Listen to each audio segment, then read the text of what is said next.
3 licensed salvage crews had gone into the Kestrel wreck. None of them came back out. Administrator Fesk had watched all 3 disappear from behind the safety of a monitoring station 40 kilometers away, and he still didn't understand what he was looking at when it happened.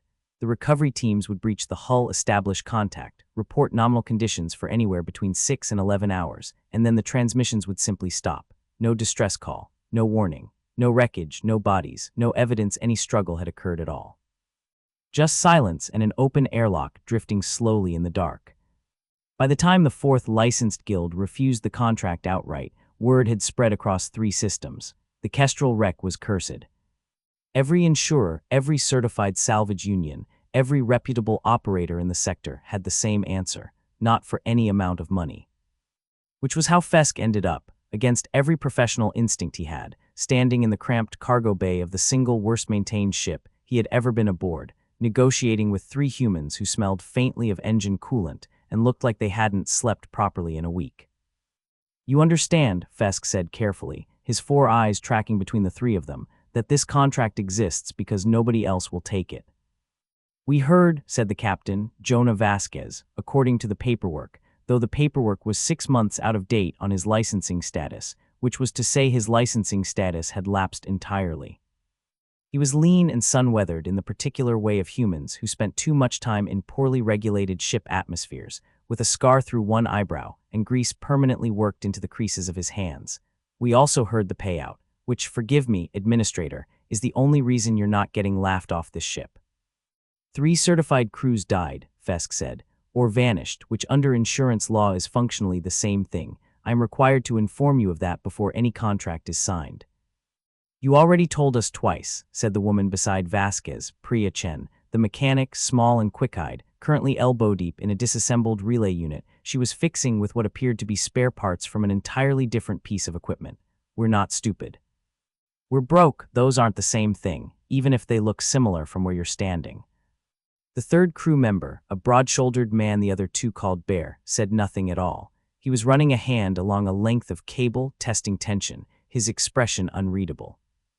"May I ask," Fesk said, "why 3 professional guilds with vastly superior equipment, training, and insurance backing declined this contract, and yet a crew with an expired salvage license accepted it within an hour of the posting?" Vasquez looked at him for a long moment. Then he glanced around the cargo bay, at the patched hull plating, the mismatched thruster housing visible through an open maintenance panel, the general accumulated evidence of a ship kept flying through stubbornness rather than money. "Because those guilds," Vasquez said, "have never once in their careers gone 3 weeks without knowing where their next fuel payment was coming from. We have, a lot. You learn things going 3 weeks like that people with proper funding never have to learn. Such as how to be careful with something you can't afford to lose," Priya said, without looking up from the relay. "Those guild crews walked into that wreck with full insurance backing and redundant equipment, and a company that would eat the cost if something went wrong. We're walking in with a ship that's one bad decision from being scrap metal ourselves. That changes how you look at a room." Fesk didn't fully understand the distinction. But he had run out of other options, and the shipping lane the Kestrel wreck was drifting through was scheduled to become dangerously congested within the week if the derelict wasn't cleared or at minimum surveyed. He signed the contract. "One request," Vasquez said, as Fesk turned to leave. "I want everything you have on what those 3 crews reported before they stopped transmitting. All of it, not the summary, the raw logs.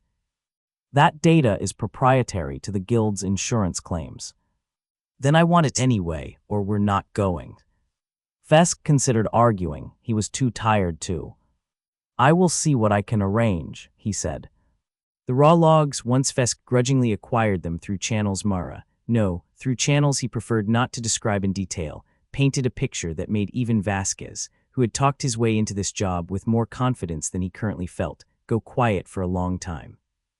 All 3 crews had reported the same initial conditions. The derelict was massive, roughly 4 kilometers along its long axis, of a design none of the 3 guild xenoarchaeology databases could definitively identify.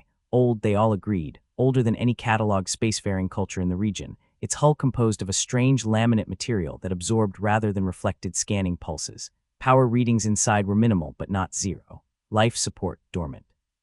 No obvious cargo, no obvious weapons, no obvious reason for a ship this size to exist. And in all three cases, the crews had reported within a few hours of boarding a growing sense that the ship's internal layout didn't match its scans. Corridors that should have dead-ended continued, rooms that should have been empty registered occupied on secondary scans and empty on tertiary ones. One guild's engineer had logged a comment, hours before her transmission ended, that the ship felt like it was listening. Then in each case, silence. That's not a malfunction pattern, Priya said, spreading the logs across the mess table in their cramped common area. Malfunctions are messy. Equipment failures leave traces, power spikes, structural stress, something. This is clean, too clean. Like someone reached in and turned the recording off, not like something broke. Or someone reached in and turned the crew off, Bear said quietly. He didn't say things often, but when he did, the others tended to listen. You think there's something alive in there, Vasquez said. I think 3 professional crews with better gear than us went in confident and came out not at all, Bear said. I don't care what killed them. I care about not making their mistake. Which was what exactly? Priya asked. Bear thought about it for a long moment. Being confident, he said finally. Vasquez looked at the two of them, Priya, already sketching alternate approach vectors on a data slate. Bear, quietly checking the tension on a coil of tether line for the 3rd time that hour, and felt something settle in his chest that wasn't quite reassurance, but was close enough. All right, he said, we go in slow, we go in cheap. We don't trust a single reading this ship gives us because apparently trusting its readings is what got 3 good crews killed. And the second anything feels wrong, we're gone. No heroics. We can't afford heroics. We can barely afford fuel. Now that, Priya said, sounds like a plan built by people who have actually been broke. The Kestrel wreck was, up close, one of the most unsettling things any of them had ever seen. It hung motionless in the dark, 4 kilometers of alien hull the color of old bone, its surface unmarked by any of the wear a ship its size should have accumulated over what the scans suggested was thousands of years of drift. No micrometeorite scarring, no thermal discoloration, no visible damage of any kind, as if the ship had simply been switched off yesterday rather than abandoned across some span of time none of their instruments could confidently estimate. That's not right, Priya murmured, piloting their small shuttle through a slow approach. A hull that old should look old. This looks like it rolled off a fabrication line last week. Self-repairing material, Vasquez guessed. Maybe, or it's not as old as the scans think. Or the scans are wrong about something more basic than age. She frowned at her readouts. I don't like not knowing which. They docked at the same breach point the 2nd Guild crew had used, a long gash in the outer hull that predated any of the salvage attempts, possibly the original cause of the ship's abandonment. Unlike the previous crews, Vasquez's team didn't go in with full lighting, full scanning suites, or confident chatter over comms. They went in with hand lights, minimal equipment, and an agreement to check in with each other every 3 minutes without fail. Feels cheap, Bear muttered, testing his boot magnetics against the corridor floor. We are cheap, Priya said. That's the whole point. The interior matched the descriptions in the logs, vast, dim corridors of the same bone-pale material as the hull, unmarked by dust despite the ship's apparent age, lit at wide intervals by a faint ambient glow with no obvious source.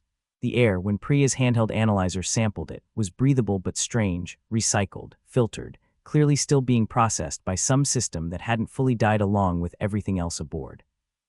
Life support's active, Priya said, checking her readout again. Barely. Whatever's running it is old and tired, but it's running. For thousands of years, Vasquez asked. For thousands of years, on a ship that doesn't look thousands of years old, running life support nobody's used in all that time. Priya shook her head slowly. None of this adds up, Captain. I don't like things that don't add up. They moved deeper, following the same general route the vanished Guild crews had logged before their transmission stopped, not because Vasquez trusted the route, but because deviating blind seemed worse than following a known failure point carefully. An hour in, Bear stopped dead in a wide junction corridor and held up a fist. Everyone froze. What? Vasquez breathed. Listen, Bear said.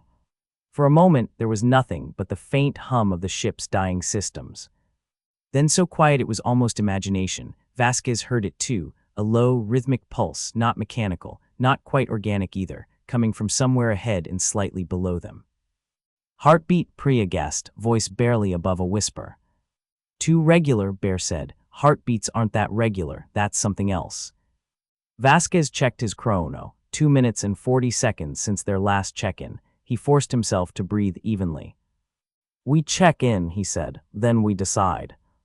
They checked in with Fesk's relay station, exactly on schedule, voices carefully steady. Then Vasquez looked at the other two.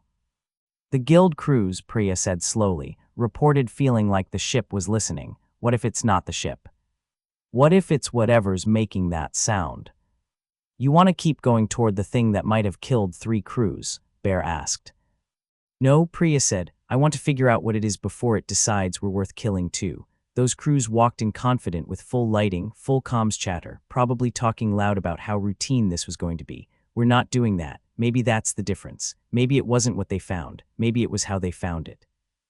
Vasquez thought about 3 weeks with no fuel money, about learning to move quietly through a mining tunnel that might collapse if you breathed wrong, about every hard lesson poverty had ever taught him about paying attention to things wealthier people didn't have to notice. We go quiet, he said. We go slow. Bear, you're on point. Priya, eyes on that pulse pattern. I want to know the second it changes. Anybody feels wrong, we say so immediately, no ego, no toughing it out. Clear. Clear, they said together. The pulse grew steadily louder as they descended through the ship's lower decks, following corridors that curved in ways that didn't match Priya's earlier scans, turns that should have led back the way they'd come, instead opening into unfamiliar space, junctions that registered as solid wall on secondary readings and open passage on direct observation. The ship's not stable, Priya said quietly after the 4th such discrepancy. I don't mean structurally. I mean the layout itself isn't fixed. It's changing around us, slowly. Like it's still being built, or still deciding what it is. That's not possible, Vasquez said, without much conviction, because at this point very little about the Kestrel wreck seemed to respect what was and wasn't possible. None of this is possible, Priya agreed. I'm just telling you what the instruments say. They found the source of the pulse in a wide, circular chamber deep in the ship's core, a vast open space, floor to ceiling lined with the same faintly glowing bone-pale material as the rest of the vessel, except here the glow pulsed in slow, deliberate rhythm, brightening and dimming in time with the sound that had drawn them down. At the chamber's center, suspended in a lattice of pale structural supports, was something that made all 3 of them stop moving at once. It was not a machine, not entirely, though it had the layered, deliberate construction of something engineered. It was not obviously alive, though the pulse of light through it looked disturbingly like circulation. It was roughly spherical, perhaps 10 meters across, its surface a shifting pattern of the same pale material, veined faintly with threads of soft golden light that moved slowly across its curved surface like something being read. That, Bear said very quietly, is not on any of the scans. It's not on any of the scans because it's not metal, and it's not any material our sensors are calibrated to see clearly, Priya said, her voice unsteady despite her obvious effort to keep it level. I think, Captain, I think this whole ship might be built around this thing. Not carrying it, built around it, like a shell. Vasquez stared at the sphere, at the slow, deliberate pulse of light moving across its surface, and felt the same instinct that had once told him, deep in a collapsing mining tunnel 11 years earlier, that the wall he was leaning against was about to give way seconds before it actually did. We need to leave, he said quietly. Right now, slow, quiet, no sudden. The chamber's ambient light shifted. It happened all at once, the faint bone-pale glow along the walls deepening into something closer to gold, the pulse of the sphere at the chamber's center accelerating, and a sound rose through the chamber that wasn't quite a voice and wasn't quite anything mechanical, a deep resonant tone that seemed to come from everywhere at once. Bear grabbed both of them and pulled them toward the corridor they'd entered through, but the corridor was gone. The wall where it had been was smooth, unbroken, exactly like every other section of curved chamber wall. It's sealing us in, Priya said, voice tight with barely controlled panic. Everybody stay calm, Vasquez said, though his own pulse was hammering hard enough that he could feel it in his throat. Panic is what got the other crews killed. We stay calm, we figure out what it wants. It killed 3 crews, Captain. I don't think it wants a conversation. It didn't kill them, Priya said suddenly, staring at the sphere, her voice shifting from panic into something sharper, more focused. Look at the light pattern. It's not aggressive, it's rhythmic, structured. That's not an attack pattern. That's communication, or an attempt at it. Then why did 3 crews go silent? Bear demanded. I don't know yet, Priya said, but panicking isn't going to tell me. Vasquez forced himself to breathe, to think past the animal part of his brain screaming at him, to run from a sealed room with something enormous and unknown at its center.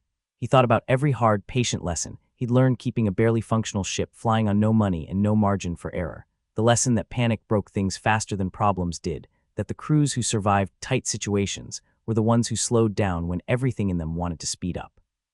"Priya," he said, keeping his voice level, "you said it's rhythmic. Can you match it?" "Match it how?" "I don't know, you're the one who reads patterns for a living. Half the time it's the only thing keeping this ship's power grid from killing us all. Read this one." Priya stared at the pulsing golden threads moving across the sphere's surface, her earlier panic visibly giving way to something more familiar, the intense, narrow focus she brought to a failing relay system or a jury-rigged life support patch. She raised her handheld analyzer, adjusting its settings rapidly. "It's not random," she murmured, half to herself. "It's cycling, slow then fast then slow again in groups. That's not noise, that's structure, that's—" She trailed off, eyes widening. "Captain, I think it's counting." "Counting what?" "Us, our breathing." "Our heart rates," she looked up at him, something like wonder cutting through her fear. "I think it's trying to synchronize with something. I think that's what it did to the other crews, and I think it's what killed them, not an attack, a miscommunication. It tried to match itself to their biology, and their biology couldn't handle whatever it was trying to share." "Share what?" Bear asked. "I don't know, but look at the pulse rate now compared to when we walked in." Priya's hands were steady now, moving with practiced precision across her analyzer. "It's slowing down, adjusting. I think it's trying to match our heart rates, and ours are elevated because we're terrified, so it's speeding up trying to keep pace, and the faster it goes the more terrified we get, and—" "It's a feedback loop," Vasquez said slowly, understanding dawning. The more scared they were, the harder it tried to synchronize, the worse it got. Those guild crews walked in with full confidence, full noise, full readings blaring warnings at them the whole way, Priya said. "I bet their heart rates were already elevated from all that gear alone, and then this thing tried to match them, and it just kept escalating until—" She didn't finish the sentence. She didn't need to. "So we do the opposite," Vasquez said. "We calm down, all the way down. However hard that is. Captain, there is an alien object the size of a small moon transport trying to synchronize with our nervous systems, and you want us to relax." "I want us to not die the way 3 professional crews died," Vasquez said, "and I think Priya's right about the pattern. So yes, Bear, breathe, slow, all of us." It was, without question, the hardest thing any of them had done in a career built on doing hard, uncomfortable, poorly paid things. But Vasquez had spent 11 years learning to stay steady in a collapsing mine shaft, and Priya had spent 6 years keeping a dying ship's systems alive through sheer patient stubbornness, and Bear had spent longer than either of them learning that panic got people killed faster than almost anything else in this line of work. They breathed, slow, deliberate, force-calm breaths, standing in a sealed chamber with something ancient and vast pulsing gold light at its center, and watched the rhythm of that light gradually begin to slow. It took almost 20 minutes. 20 minutes of forcing calm through bodies flooded with adrenaline, 20 minutes of Priya quietly narrating the sphere's pulse rate as it eased, step by careful step, toward something steadier. And then, all at once, the golden threads of light stilled into a slow, gentle pulse, no faster, no more urgent than a resting heartbeat, and the wall behind them shimmered and reopened, the corridor they'd entered through restored exactly as it had been. "It's not trying to hurt us," Priya breathed, staring at the now calm sphere. "It never was. It's been alone in here for however many thousands of years, and it doesn't know how to say hello without accidentally killing whoever it's trying to greet." They didn't stay long after that, not because the sphere threatened them again, but because none of them fully trusted their own understanding of what they were looking at, and Vasquez's hard-earned instincts told him that pushing their luck now, after surviving the one mistake 3 professional crews hadn't, would be its own kind of foolishness. They retreated slowly, calmly, the way they'd come, and the ship's shifting corridors seemed, this time, to align themselves obligingly toward the exit, as if something inside the vessel wanted now to help them leave safely. Back aboard their own battered ship, breathing recycled air that smelled like engine coolant instead of ancient alien mystery, Vasquez sat heavily in the pilot's seat and allowed himself, for the first time in hours, to feel his hands shaking. "We need to report this," Priya said, still pale but steadier than she'd been in the chamber.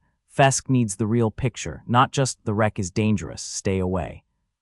"He's not going to believe us," Bear said. "He's going to believe the data," Priya said, holding up her analyzer. "I recorded everything. The pulse pattern, the synchronization attempt, the way it responded when we slowed down. That's not a monster, Captain. That's something that's been alone longer than any of us can really imagine, that doesn't know its own strength when it tries to reach out. Vasquez thought about the golden light settling into a slow, steady rhythm once they'd stopped being afraid of it. He thought about 3 professional crews, well-funded, well-trained, walking in loud and confident, and never learning to sit still long enough to notice what was actually happening around them.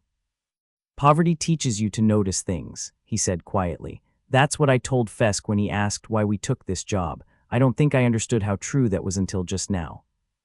Administrator Fesk listened to the full report 3 times before he spoke. You are telling me, he said slowly, that an ancient, unclassified structure capable of killing 3 professional recovery crews is, according to your assessment, not a threat at all. It is lonely. It's not lonely the way you or I would be lonely, Priya said, but it's been running life support with no crew, cycling that light pattern for longer than any of our estimates can confidently date, waiting for something to synchronize with. 3 crews walked in scared, and it tried to match that fear until it killed them by accident. We walked in scared too, honestly, but we knew enough to slow down instead of letting the fear win. That's the whole difference. Fesk considered this for a long moment, his 4 eyes tracking slowly across the 3 of them, the unlicensed captain, the resourceful mechanic, the quiet rigger who'd said less than a dozen words the entire debrief, but whose steady presence had clearly held the whole crew together in that chamber. The guilds will not believe this report, he said finally.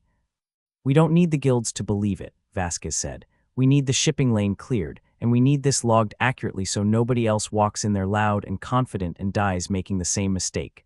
That's the job. That's what you paid for. Fesk transferred the payment without further argument, full amount, no penalty deductions despite the crew's lapsed licensing, a detail his legal department would spend weeks arguing about later. Then he paused at the airlock, looking back at the 3 of them with something that might, on a Dorusi face, have been the beginning of respect. May I ask a question that is not part of the contract, he said. Sure, Vasquez said. 3 guilds with vastly superior funding and equipment failed where you succeeded. I do not fully understand why. Vasquez glanced at Priya, at Bear, at the ship around them held together by patches and stubbornness and years of learning to survive on almost nothing.